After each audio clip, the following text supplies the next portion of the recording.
Okay, everyone, now it's time to talk about the last topic, the past tense and narrative tenses. Let's start with the past tense.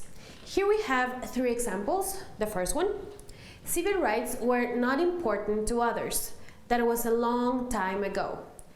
I had a dream, which is Martin Luther King Jr.'s most famous quote. African Americans lived a phase of segregation.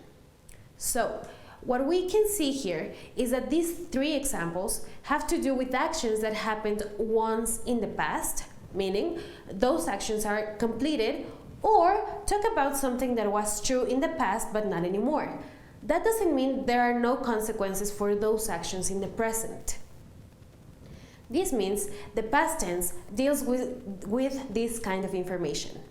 Something that happened once in the past, a complete action, or something that was true for some time in the past, even if it's changed by now. Remember the simple aspect we were referring to at the beginning of the unit, when we talked about actions that happened in a temporary or permanent way. Now, we're going to focus on the structure of this.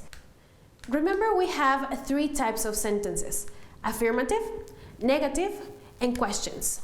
In the case of affirmative sentences, we're going to use a subject as the performer of the action, the verb in the past, and the complement.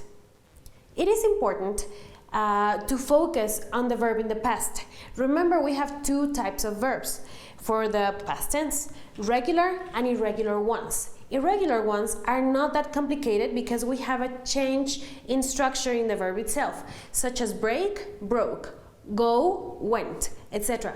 But the key here is that regular verbs are special. You have to be careful, even if there is no change in structure. There is an ending we must add once we use this verb. For example, we can talk about verbs to which we only add a letter, D, like dance, danced. We have verbs that have an ed ending, such as wash, washed, or verbs that have an ied ending, like cry, cried. In the case of negative sentences, we have the subject, the auxiliary verb did not or didn't, the same way we used to have don't or doesn't in the present, remember? Then we add the verb in simple form because the auxiliary already communicates the past. And finally, we add the complement. So, for example, we can have the sentence, I didn't attend the demonstration on October the 2nd. Didn't attend. For questions, I need to exchange the places of the subject and the auxiliary verb, just the same way we did with the present simple. Then, we add the verb in simple form, and we add the complement, which is optional, and finally, we add the question mark. Of course, don't forget the question mark, because if not, you're simply making another type of sentence. This is how we can make sentences in the simple past. Now, there are some time expressions and prepositions that help us give more context to these sentences. For example, a year ago, many people's lives changed for the bad, and the Mexican Revolution took place in 1910. Here, both actions happened in the past. As you can see, a year ago and in 1920 are words that help us give more information about those events in the past. It's important that you know that time expressions are usually used either at the beginning or at the end of sentences, depending on the emphasis I want to make when speaking.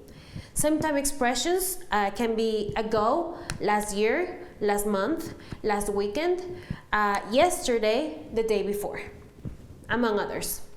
Here you have two more examples. It rained really bad yesterday when we were at the demonstration. Yesterday, comma, it rained really bad when we were at the demonstration. So it's the same sentence, but you change the order of the time expression. By using the word yesterday at the beginning of the sentence, we are making an emphasis on the time when the action happened. Regarding the prepositions, the most common are in or on, which both talk about the specific time when something happened. They can be used as follows. I was born in 1998, in, or Christopher Columbus discovered America on October the 12th, 1492. As you can see, we use in when we say only the month or the year, but if we say the specific date, then we use on. Finally, how do we use the past simple with narrative tenses? Well, what are they? We are only going to focus on one particular type of text, the historical narrative one. Historical narrative texts are a true account of historical eras and events. Chronology is a great part of them, since they state the order in which events occurred. They use the past tense structure to refer to situations or events that happened in the past, of course. Some narrative texts dwell purely in objective facts, while others are portrayed through the lens of the author's personal beliefs. A very clear example of narrative texts are timelines, since in them you can clearly identify the order of the events. Well, hopefully, with what we have just checked, both topics are clear, the past simple and the narrative texts, and that now you feel more comfortable practicing these topics. Thank you for your time and attention. Good luck.